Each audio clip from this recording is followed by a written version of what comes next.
అందరికీ నమస్కారం. నేను మీ గోపాల్ అయ్యంగార్. శ్రీమతి రామానుజాయ నమః. 20వ తారీఖు ఏప్రిల్ నెల 2025 నుంచి 26వ తారీఖు ఏప్రిల్ నెల 2025 వరకు, అంటే ఆదివారం నుంచి శనివారం వరకు, పూర్వాషాఢ నక్షత్రం నుంచి ఉత్తర భాద్ర నక్షత్రం వరకు, సప్తమి తిథి నుంచి త్రయోదశి తిథి వరకు వార ఫలాలు ఎలా ఉందో ఈరోజు మనం తెలుసుకుందాం. ఈ వారం గ్రహస్థితి, సూర్యుడు మేషరాశిలో ఉచ్చస్థితిలో మండిపోతున్నాడు. అలాగే గురువు వృషభ రాశిలో సంచరిస్తున్నారు. కుజుడు కర్కాటక రాశిలో ఉన్నారు. అలాగే కేతువు కన్యా రాశి సంచారము, చంద్రుడు ధనుసు, మకరం, కుంభం, మీనం వరకు ప్రయాణిస్తున్నారు.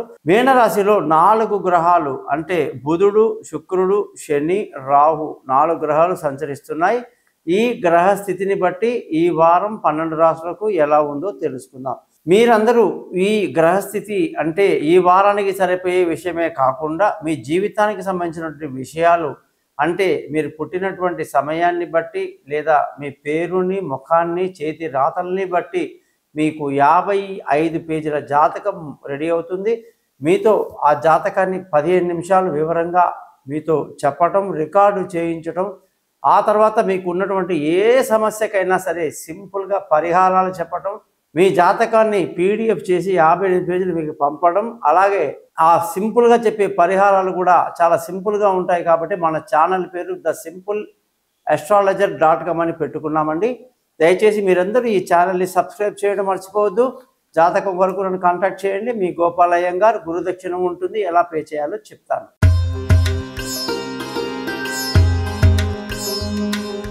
కన్యారాశి వాళ్ళందరికీ కూడా 20వ తారీఖు ఏప్రిల్ నెల 2025 నుంచి 26వ తారీఖు ఏప్రిల్ నెల 2025 వరకు ఎలా ఉందో ఈ వారం చూద్దాం.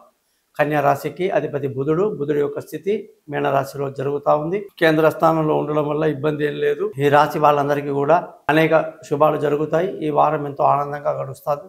అలాగే శుభకార్యాల్లో పాల్గొంటారు, విందులు వినోదాల్లో పాల్గొంటారు, శుభవార్తలు అందుకుంటారు, అనుకున్న పనులు అనుకున్నట్టుగా పూర్తి చేస్తారు. పాజిటివ్ ఎనర్జీ బాగుంటుంది. విపరీత ధనయోగం, కుటుంబ సంతోషం, పిల్లల చదువులో మంచి డెవలప్మెంటు, వాళ్ళ గురించి, వాళ్ళ కొత్త స్కూల్ గురించి మీరు పడే కష్టాలు అన్నీ ఒక్క కొలిక్కి వస్తాయి. ఎంతో ఆనందంగా గడుపుతారు. వాళ్ళ చదువులు చూసి మురిసిపోతారు. ధన ఆదాయం చాలా బాగుండడం వల్ల, అనుకున్న దానికంటే 10 రూపాయలు ఎక్కువ రావటం వల్ల కుటుంబంలో ఆనందం వెల్లివిరుస్తుంది. బంధువుల, స్నేహితుల సహాయ సహకారాలు బాగుంటాయి. మానసిక స్థైర్యం బాగుంటుంది. అలాగే 10 మందికి సహాయం చేసే స్థితిలో మీరు ఉంటారు. అందరికీ ధైర్యం చెప్పేటువంటి పరిస్థితి మీకు ఉంది. బంధువుల రాక, స్నేహితుల రాక ఎంతో ఆనందాన్ని కలిగిస్తుంది. విలువైన వస్తువులు, భూములు, ఇల్లు, వాహనాలు అన్నీ కొనడానికి ఎంతో అనుకూలంగా ఉంది. తల్లి ప్రేమ చాలా బాగుంటుంది.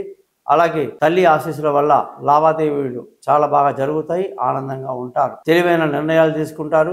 విదేశీ యానాలు కలిసి వస్తాయి. పిల్లల కోసం చేసే కష్టాలు కలిసి వస్తుంది. విదేశాల్లో ఏ కాలేజీ తీసుకోవాలి, ఏ సబ్జెక్టులు చదువుకోవాలి, ఇలాంటివన్నీ కూడా బాగా కలిసి వస్తాయి. క్రీడాకారులకు ఎంతో అనుకూలంగా ఉంది. క్రీడల్లో బాగా రాణిస్తారు, మంచి పేరు తెచ్చుకుంటారు. ఆరోగ్యపరంగా ఈ వారం జాగ్రత్తలు తీసుకోవాలి. శత్రువుల మీద ఒక కన్నేసి ఉంచాలి. అప్పుల బాధలు రాకుండా చూసుకోవాలి. అలాగే భార్యాభర్తల మధ్య చక్కటి సైద్య కలిగి ఎంతో ఆనందంగా సంతోషంగా గడుపుతారు. పెళ్ళి కాని వాళ్ళకు పెళ్లి కుదురుతుంది. దూరంగా ఉన్న వాళ్ళు కలుసుకుంటారు. పార్ట్నర్షిప్ బాగా కలిసి వస్తుంది. అదృష్టం ఈ వారంలో మీకు చాలా బాగా కలిసి వస్తుంది. పెద్దల ఆశీస్సులు బాగుంటాయి. తండ్రులు, మామగారు, అత్తగారి యొక్క ఆశీస్సులు బాగుంటాయి. అందుకే ఎటువంటి ఇబ్బంది లేదు. అదృష్టం బాగా కలిసి వస్తుంది. ఉద్యోగంలో ప్రమోషన్లు, ఇంక్రిమెంట్లు, పై అధికారుల ప్రశంసలు, కొత్త ఉద్యోగంలో అవకాశాలు, ఇంటర్వ్యూలు సక్సెస్ అవ్వటాలు మీకు ఎంతో ఆనందాన్ని కలిగిస్తుంది. సమయానికి వీసా రావటం, విదేశాలకు వెళ్ళటం, కంపెనీ తరపు నుంచి మంచి ప్రోత్సాహాలు బాగా కనిపిస్తూ ఉంటాయి. ఆ వ్యాపారానికి ఈ వారం చాలా అనుకూలంగా ఉంది. అని చేస్తున్న ప్రతి వ్యాపారంలో కూడా మంచి లాభాలు కనిపిస్తున్నాయి. అలాగే మీ అభివృద్ధి చూసి సంతోషిస్తారు. కొత్త వ్యాపారంలో పెట్టుబడి పెడతారు. వారాంతంలో కొంత నష్టానికి గురయ్యే అవకాశాలు లేకపోలేదు. ఖర్చుల విషయానికి వస్తే ఖర్చులు చాలా ఎక్కువగా ఉంటాయి. చాలా జాగ్రత్తగా ఉండాలి. ఖర్చుల్ని తట్టుకునే శక్తి కూడా భగవంతుడు మీకు ప్రసాదించాలి. ప్రతిరోజు మీరు విష్ణు సహస్రనామం చదవాలి. అలాగే అష్టమంలో సూర్యుడు ఉండడం వల్ల ఖచ్చితంగా ఆరోగ్యం దెబ్బతింటుంది. కాబట్టి ఆదిత్య హృదయం సూర్యాష్టకం చదువుకోవటం ఈ రాశి వాళ్ళకి ఎంతో మంచిది. అష్టమ సూర్యుడు అనేక అనారోగ్య సమస్యలు ఇబ్బందులు కలిగిస్తాడని చెప్పేసి తండ్రితో లేనిపోని విరోధాలకి అవకాశాలు ఇస్తాడని చెప్పేసి తెలుస్తుంది. కాబట్టి ఇలాంటి విషయాలు జాగ్రత్తగా ఉండి రోజు ఆదిత్య హృదయం సూర్యాష్టకం విష్ణు సహస్రనామాలు చదువుకోవడం మీ రాశి వాళ్ళకి మంచిది. చిత్తా నక్షత్రంలో పుట్టిన వాళ్ళు, ఉత్తరా నక్షత్రంలో 2, 3, 4 పాదాలు పుట్టిన వాళ్ళు, చిత్తా 1, 2 పాదాలు, స్వాతిలో 4 పాదాలు పుట్టిన వాళ్ళు, ఈ రాశిలో ఏదైతే సూర్య దశ, చంద్రదశ, మంగళ దశలు పుట్టిన వాళ్ళు కాస్త పెద్దవాళ్ళు అవుతున్న కొద్దీ రాహు దశ 18 ఏళ్లలో ఉండి చాలా నెగిటివ్స్, చాలా దెబ్బతింటారు. గ్రోత్ దెబ్బతింటుంది, చదువు మీద కాన్సన్ట్రేషన్ పోతుంది, అనారోగ్యాలు, యాక్సిడెంట్లు, గొడవలు ఉంటాయి. అవన్నీ కూడా తప్పుకొని మనం పైకి వస్తే గురు మహాదశ మంచిది. మరి జాతకంలో మీరు పుట్టినప్పుడు మీరు ఏ దశలో పుట్టారు, ఏ దశ నడుస్తుంది, అంతర్దశ ఎలా ఉంది, అన్నీ కూడా మనం చక్కగా కూర్చొని డిస్కస్ చేద్దాం, అన్నీ ఆలోచిద్దాం, అన్నీ చేసుకుని మీదకి వెళ్తే మంచిది అవుతుందని చెప్పి తెలియజేస్తూ, ముఖ్యంగా జాతకం కొరకు మీరు నన్ను సంప్రదించండి. మీ date of birth, time of birth, place of birth నాకు పంపించండి. మీ జాతకం మొత్తం చదివి పరిహారాలు చెప్పి మీ జాతకాన్ని 58 పేజీలు PDF చేస్తాను.